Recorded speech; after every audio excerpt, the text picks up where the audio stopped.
ताजा खबरों के साथ आपके साथ मैं कमरुद्दीन खान हाजिर हूं। इस वक्त की सबसे बड़ी खबर रायपुर से, जहां पर कांग्रेस की किसान मजदूर बचाओ रैली चल रही है। कृषि कानूनों के खिलाफ कांग्रेस का ये सम्मेलन है। कांग्रेस का ये वर्चुअल सम्मेलन है जिसमें पीएल पुनिया, सीएम भूपेश बघेल शामिल हो चुके हैं। इसके अलावा मोहन मरकाम, ताम्रध्वज साहू भी मौजूद हैं। 307 ब्लॉक के किसान भी इसमें जुड़े हुए हैं। और चलिए सीधे सुनाते हैं पीएल पुनिया को। लेकिन घुमा फिरा के उसका हेडिंग बदल के किस तरह से ये प्रोड्यूसर कृषि उत्पादक का ट्रेड एंड कॉमर्स के नाम से कर दिया। एक खरीदारी करेगा, बेकरी करेगा, इसमें ट्रेड और कॉमर्स में कौन सा एक्सपोर्ट इंपोर्ट का काम हो रहा है। लेकिन केवल एक संवैधानिक व्यवस्थाओं को बेवकूफ बनाने के उद्देश्य से ये उन्होंने काम किया। और कृषि सशक्तिकरण, जो कॉन्ट्रैक्ट फार्मिंग है, इसमें किसानों का सशक्तिकरण क्या चाहिए।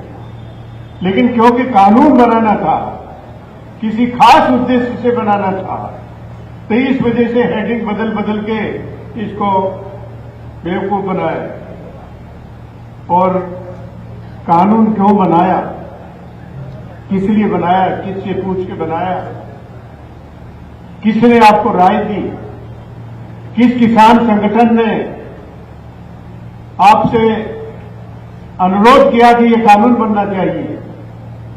कौन किसान से आपने मुलाकात की जिन्होंने कहा कि ऐसा कानून बनना चाहिए। कोई तो ऐसा कानून के किसी ने सुझाव नहीं दिया। हाँ, सुझाव दिया। किसने सुझाव दिया? सुझाव दिया अंबानी ने, अडानी ने, कि हम बड़े पैमाने में कृषि क्षेत्र में उतर रहे हैं, हमको इसी तरह के कानून चाहिए। ड्राफ्ट बना है अंबानी अडानी के यहां पर और पेश कर दिया गया पार्लियामेंट में। ये पूरा खेल हुआ। और हम पूछना चाहते हैं, क्या प्रधानमंत्री जी को खुद को अनुभव है जिसकी वजह से ये कानून लेके आए? आपने राय मशवरा नहीं किया। लेकिन मैं जानता हूं, मैंने खेती बाड़ी कर रहा हूं, तो इसलिए मुझे जानकारी है, इसलिए कानून लेके आ रहे हैं। लेकिन प्रधानमंत्री जी नरेंद्र मोदी जी, उनके पास तो कोई खेती बाड़ी भी नहीं है, खेती बाड़ी करने का अनुभव भी नहीं है। इनकी वरिष्ठ कृषि मंत्री नरेंद्र सिंह तोमर कृषि मंत्री, और वो कहते हैं कि मैं किसान हूं। लेकिन 2019 का लोकसभा का एफिडेविट निकाल के देख लीजिए, जो चुनाव के दौरान मैं फाइल किया, चुनाव आयोग के समक्ष, रिटर्निंग ऑफिसर के समक्ष, उसमें लिखा है कृषि योग्य भूमि। नरेंद्र सिंह तोमर लिखते हैं कि शून्य। उनके पास कोई भी कृषि योग्य भूमि नहीं है। तो कौन अनुभव है, किसके अनुभव के आधार पर आपने ये सब पूरा किया है, ये नहीं पता। किसके कहने से किया है, ये नहीं पता। और इस वक्त की सबसे बड़ी खबर जशपुर से, जहां पर खेत में बेहोशी की हालत में युवती मिली है। इस वक्त की सबसे बड़ी खबर न्यूज 18 पर, जहां पर एक युवती बेहोशी की हालत में मिली है। बीती रात 10 बजे से ये युवती गायब थी। अज्ञात आरोपियों ने हाथ मुंह बांधकर खेत में फेंका है। परिजनों ने बेहोशी की हालत में युवती को अस्पताल में दाखिल करा दिया है। पुलिस पूरे मामले की जांच कर रही है। करडेगा चौकी का यह पूरा मामला है, जहां पर बेहोशी की हालत में एक युवती को हाथ पैर मुंह बांधकर खेत में मरने के लिए फेंक दिया गया था। हालांकि वक्त रहते परिजनों ने उस बच्ची को, उस युवती को अस्पताल में पहुंचा दिया है और पुलिस भी सक्रिय हो चुकी है।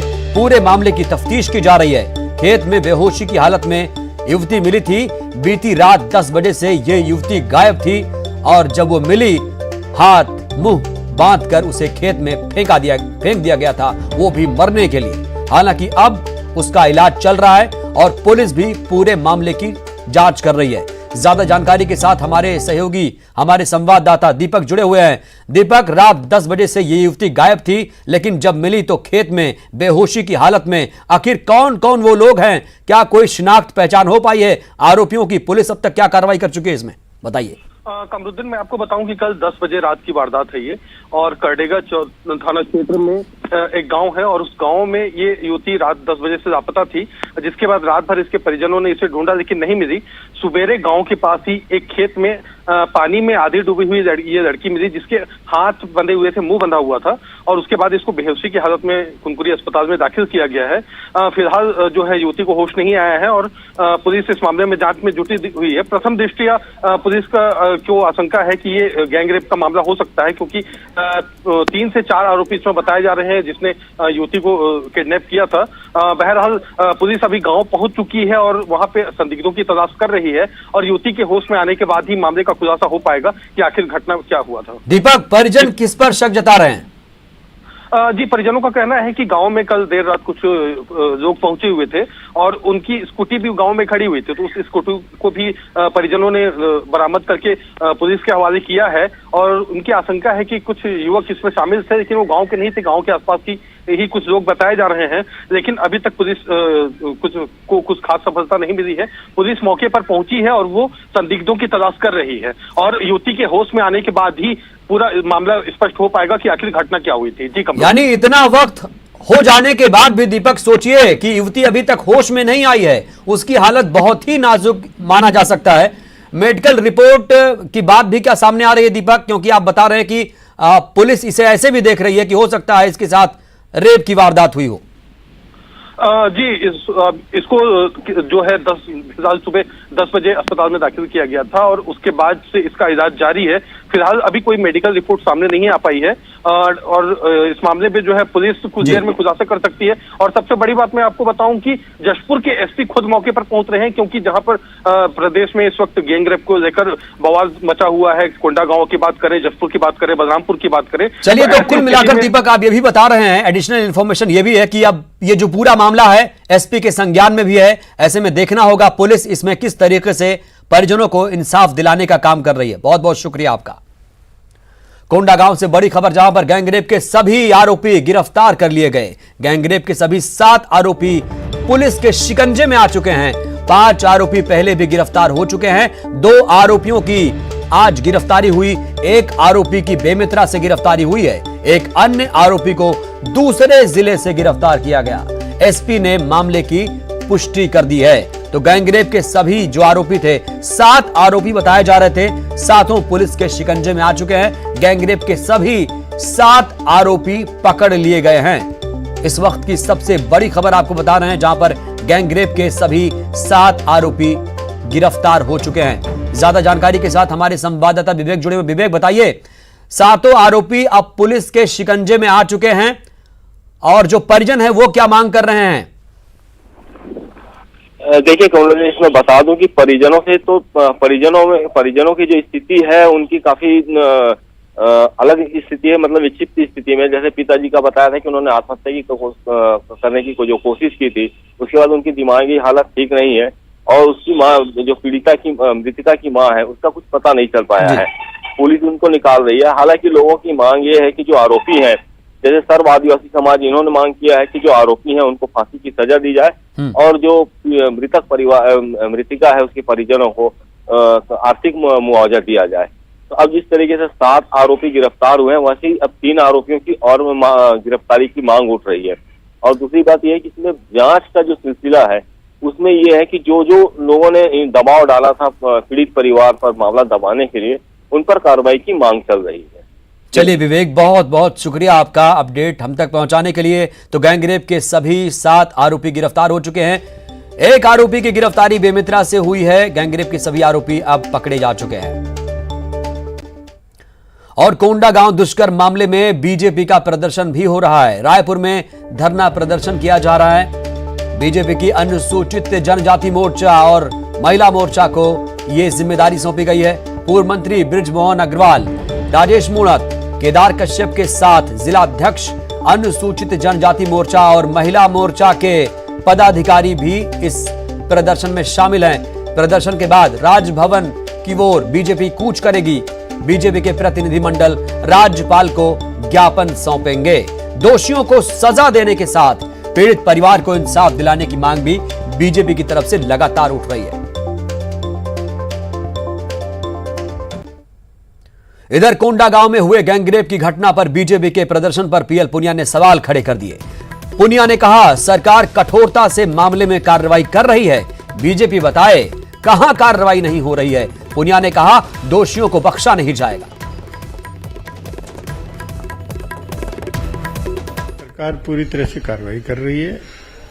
वो बताएं कि कहां कार्रवाई नहीं की। कार्रवाई की, कठोरता से कार्रवाई की और संकल्प है छत्तीसगढ़ सरकार का कि जो अपराधी होगा, जो आरोपी होगा, उसको बख्शा नहीं जाएगा, सख्त से सख्त कार्रवाई की जाएगी। और अगर उसमें किसी की लापरवाही भी होगी तो उन लापरवाही करने वालों पे भी कार्रवाई होगी।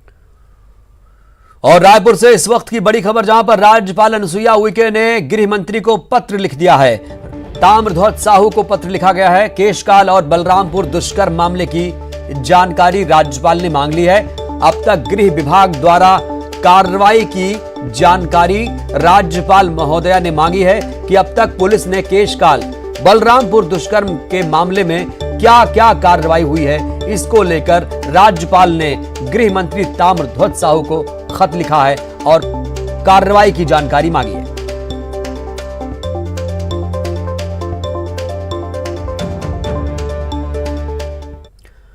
तो जशपुर में दुष्कर्म पीड़िता गर्भवती पहाड़ी कोरबा युवती की संदिग्ध मौत का मामला अब तूल पकड़ता जा रहा है।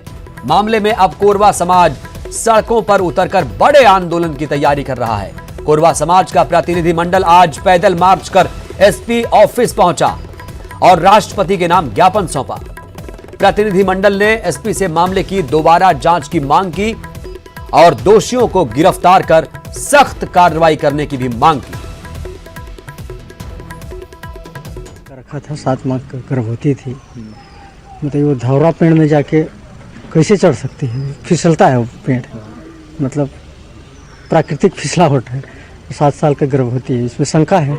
मुझे शंका है कि मार कुटाई दे लड़की के ओकर लिए कड़ी कार्रवाई करना चाहिए। और जो भी सुशील नाम का आदमी अकेला नहीं टांग सकेल, जब ओकर में और भी व्यक्ति हैं उसके भी छानबीन पुलिस करे और छानबीन करके सजाई चाहिए। कांग्रेस चुनाव समिति की बैठक में कांग्रेस ने अपने प्रत्याशियों के नामों का पैनल तैयार कर लिया है। 4 नेताओं के नाम पर चर्चा हुई। डॉक्टर के ध्रुव का नाम सबसे आगे माना जा रहा है। डॉक्टर के ध्रुव मरवाही क्षेत्र में बीएमओ के पद पर कार्यरत हैं। वहीं अजीत सिंह श्याम, प्रमोद परस्ते और गुलाब राज के नाम पर भी चर्चा हुई। आजकल में दिल्ली में हाई कमान की हरी झंडी मिलने के बाद नाम की घोषणा होगी। चुनाव समिति की बैठक खत्म होने के बाद मुख्यमंत्री भूपेश बघेल ने कहा, कांग्रेस की मरवाही उपचुनाव को लेकर पूरी तैयारी है। ये परंपरागत रूप से कांग्रेस की सीट है और हम प्रचंड बहुमत से मरवाही की सीट जीतेंगे। कांग्रेस पार्टी की पूरी तैयारी है, पूरे जोर शोर से लड़ेंगे। परंपरागत रूप से कांग्रेस की सीट रही है और इस समय हम लोग प्रचंड बहुमत से जीतेंगे। सभी ने अपनी अपनी बातें रखी और अब प्रस्ताव जाएगा हमारे राष्ट्रीय अध्यक्ष श्रीमती सोनिया गांधी जी के अनुमोदन के बाद वहीं से जारी होगा, दिल्ली से ही नाम जारी होगा। और मैं समझता हूं कि कल नहीं तो परसों। और ऋचा जोगी की जाति के मामले को लेकर सीएम ने कहा कि सरकार किसी को चुनाव लड़ने से नहीं रोक सकती। जिसके पास सर्टिफिकेट है वो चुनाव लड़ेगा, जिसके पास नहीं होगा वो नहीं लड़ेगा और आगे निर्वाचन आयोग तय करेगा। वहीं रेणु जोगी के मरवाही सीट छोड़ने की मांग को लेकर मुख्यमंत्री भूपेश बघेल ने पलटवार किया। सीएम ने कहा, राजेंद्र प्रसाद शुक्ल के निधन पर तब शुक्ल परिवार के लिए रेणु जोगी ने सीट छोड़ने के लिए क्यों नहीं कहा था।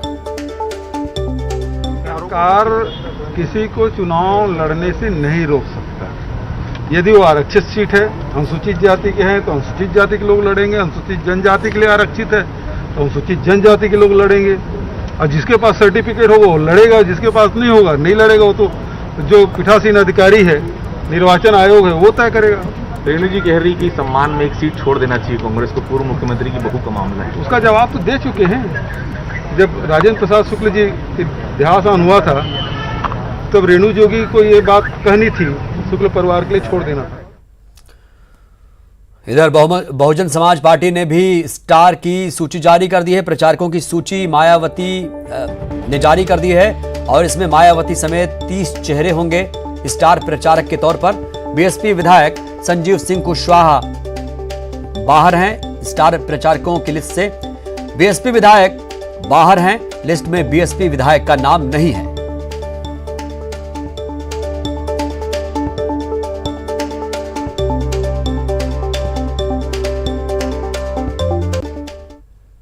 और ड्रग्स मामले में एक और गिरफ्तारी हो चुकी है। कोकीन सप्लाई मामले में एक और आरोपी गिरफ्तार हो चुका है।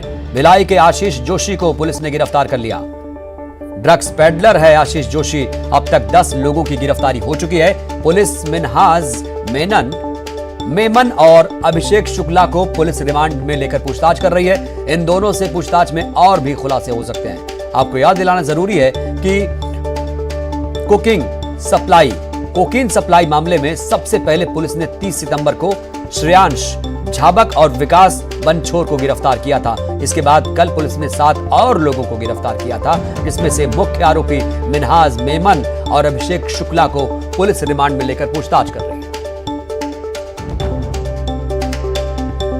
तो कोकीन सप्लाई के मामले में लगातार कार्रवाई हो रही है। अब तक 10 आरोपी गिरफ्तार हो चुके हैं। तो बड़ी कार्रवाई देखी जा रही। कोकीन सप्लाई के मामले में आरोपियों की गिरफ्तारी लगातार हो रही है। भिलाई का आशीष जोशी गिरफ्तार हो चुका है। इसकी भूमिका अहम थी। ड्रग्स पेडलर है, ड्रग्स ये सप्लाई किया करता था आशीष जोशी। तो अब तक कुल मिलाकर अपडेट ये कि 10 लोगों की गिरफ्तारी हो चुकी है। ड्रग्स मामले में लगातार पुलिस गिरफ्तारी कर रही है, कार्रवाई कर रही है। कोकीन सप्लाई का ये पूरा मामला है और लगातार जो पुलिस है वो सक्रिय हो चुकी है इस पूरे मामले को लेकर। ज्यादा जानकारी के साथ हमारे संवाददाता राघवेंद्र साहू जुड़ चुके हैं। राघवेंद्र, ड्रग्स केस को लेकर पुलिस लगातार एक्शन में है और अब तक 10 आरोपियों की गिरफ्तारी हो चुकी है। जो आशीष जोशी है उसकी क्या भूमिका थी? देखिए, 2 लोगों को आज पुलिस ने गिरफ्तार किया है, जिसमें से एक जो है बिलासपुर के हैं गौरव शुक्ला और एक भिलाई से जोशी। इन दोनों की गिरफ्तारी की गई है। इस मामले में दोनों ही ड्रग पैडलर का काम कर रहे थे, जिस पर लगातार पुलिस जो है इस मामले में कल जिस तरीके से 7 लोगों को गिरफ्तार किया गया था, उसके बाद आज 2 लोगों को गिरफ्तार किया गया है, जिसमें से एक भिलाई से बंदा है और एक बंदा बिलासपुर का रहने वाला। दोनों ही ड्रग पैडलर के रूप में काम कर रहे थे। इनको अब गिरफ्तार कर लिया गया और इनसे भी पूछताछ की जाएगी। बहरहाल पुलिस ने 2 लोगों को जो है पुलिस रिमांड में लिया हुआ है, जो कि मुख्य आरोपी हैं, और उनसे भी पूछताछ कर रही है। जाहिर तौर पर उनसे पूछताछ में इस तरीके के खुलासे हो रहे हैं और भी नामों का जो नाम है वो निकल कर सामने आए, इसके आधार पर पुलिस जो है गिरफ्तारी कर रही है। राघवेंद्र, ये जो कोकीन सप्लाई का मामला है पुराना है, बहुत सालों से रायपुर में और अन्य शहरों में कोकीन की सप्लाई हो रही है। छात्र भी इसका इस्तेमाल करते हैं, बड़े बड़े घरों के लोग इसका सेवन करते हैं। तो क्या ये चेन टूटेगी? क्या और खुलासे होने की संभावना है? देखिए, निश्चित रूप से अभी पुलिस जो लोग ड्रग पैडलिंग से जुड़े हुए लोग हैं, जो कि ड्रग सप्लाई से जुड़े हुए लोग हैं, ऐसे लोगों को गिरफ्तार कर रही है। साथ ही जो लोग ज्यादा मात्रा में कोकीन का इस्तेमाल करते रहे होंगे उन तक भी पुलिस उनसे भी पूछताछ करेगी जाहिर तौर पर। तो उससे और अभी जो है खुलासे हो सकते हैं कि किस तरीके से और कितने लोग इन कामों में, गैर कानूनी कामों में संलिप्त हैं और इस तरीके का महंगा नशा करते हैं, और केवल महंगा नशा ही करते हैं कि और भी लोग इस। बिल्कुल राघवेंद्र, आपको रोकूंगा। इस वक्त इसी से संबंधित एक और अहम खबर आ रही है, आप बने रहिएगा। एक और ड्रग पैडलर गिरफ्तार हुआ है। बिलासपुर से ड्रग पैडलर गिरफ्तार हुआ है। गिरफ्तार आरोपी का नाम गौरव शुक्ला है। तो राघवेंद्र, गौरव शुक्ला भी पुलिस के शिकंजे में आ चुका है। निश्चित रूप से गौरव शुक्ला को भी पुलिस ने हिरासत में लिया है, गिरफ्तार किया है। और ये भी ड्रग पैडलिंग का काम करता था, क्योंकि सबसे ज्यादा बिलासपुर से जो मुख्य सरगना है वो बिलासपुर से पकड़े गए हैं। तो जाहिर तौर पर वहीं से एक और आरोपी को गिरफ्तार किया गया, साथ ही भिलाई से गिरफ्तारी जो है की गई है। तो जाहिर तौर पर ये बड़े शहर हैं, बिलासपुर, रायपुर, भिलाई, जहाँ पे बड़ी संख्या में स्टूडेंट रहते हैं, साथ ही बड़े बिजनेसमैन भी रहते हैं। जो लोग ज्यादातर ऐसे ही लोग इस जो है महंगे नशे का इस्तेमाल कर रहे हैं। यही वजह है कि इन 3-4 शहरों में जो है पुलिस की जांच सिमट गई है और इन जगहों से भारी संख्या में गिरफ्तारी की जा रही है। अब तक करीब अगर गौरव शुक्ला को जोड़ लिया जाए तो 11 लोगों की गिरफ्तारी इस मामले में हो चुकी है। लेकिन राघवेंद्र, बड़ा सवाल यही खड़ा हो रहा है, सबके जहन में सवाल होगा कि जो छोटी मछलियां हैं वो तो कानून के शिकंजे में आ रही हैं। मसलन जो ड्रग पैडलर्स हैं राघवेंद्र, वो तो गिरफ्तार हो रहे हैं, लेकिन जो इसके पीछे जो मास्टरमाइंड है उन तक पुलिस आखिर कब पहुंचेगी, कब तक पहुंचेगी? पुलिस इस पूरे मामले को लेकर किस तरह से, किस दिशा में बढ़ रही है? निश्चित रूप से जिस तरीके से मुंबई से तार जुड़े हुए हैं, गोवा से तार जुड़े हुए हैं, साथ ही नाइजीरियन गिरोह भी इस मामले में इन्वॉल्व है, तो जाहिर तौर पर इनकी गिरफ्तारी के बाद अब उन लोगों की गिरफ्तारी होनी चाहिए जो कि ड्रग सप्लाई का काम करते थे। ये लोग तो केवल मुंबई से लेकर यहाँ आते थे, लेकिन इसके पीछे के जो बड़े लोग हैं, बड़ी मछलियां हैं, उन तक पुलिस को जरूर पहुंचना चाहिए। अब देखना होगा कि पुलिस केवल जांच यहीं तक रह जाता है या फिर मुंबई में जो और भी बड़े आका लोग हैं इस काम से जुड़े हुए, उन तक पुलिस पहुंच पाती है, उनकी गिरफ्तारी हो पाती है, ये भी एक बड़ा सवाल है। राघवेंद्र, ये जो धंधा है ये सालों से फल फूल रहा था बिलासपुर, रायपुर और छत्तीसगढ़ के अन्य शहरों में। क्या इसमें पुलिस की भी मिली भगत हो सकती है? क्योंकि देखिए कई सारे छत्तीसगढ़ जो राज्य है अपना, वो कई राज्यों से मिल रहा है, महाराष्ट्र से तो मिल ही रहा है, लेकिन क्या इसमें पुलिस की भूमिका संदिग्ध नहीं मानी जा रही है? देखिए, जिस तरीके से एक जीआरपी का जवान जो है इस मामले में इन्वॉल्व था, तो जाहिर है एक बड़ा सवाल है कि क्या जो लोग इस तरीके की चीजों को रोकने के लिए हैं, चाहे वो पुलिस हो या प्रशासन हो, क्या उनकी मिलीभगत तो नहीं है? ये एक बड़ा सवाल है। वास्तव में सवाल सही है कि जिस तरीके से जीआरपी का जवान जो है शामिल है, जीआरपी का जवान जो है वो जाहिर तौर पर रेलवे में काम करता है और रेलवे में आना जाना भी करते हैं, तो क्या एक सवाल यह है कि क्या रेलवे के द्वारा भी ये लोग जो है ड्रग लेकर आते थे, इस चीज में आसानी होती थी? इस तरीके के कई सवाल है, देखना होगा पुलिस के आगे जांच में। चलिए, बहुत बहुत शुक्रिया। तो कुल मिलाकर राघवेंद्र, यहाँ पर 11 लोगों की ड्रग्स मामले में गिरफ्तारी हो चुकी है। भिलाई का आशीष जोशी गिरफ्तार हुआ है, ड्रग पेडलर है। तो कुल मिलाकर 11 लोग ड्रग्स मामले में गिरफ्तार हो चुके हैं। 1 नवंबर को राज्य उत्सव के दिन रायपुर को 8 से 10 बड़े प्रोजेक्ट्स की सौगात मिलने वाली है।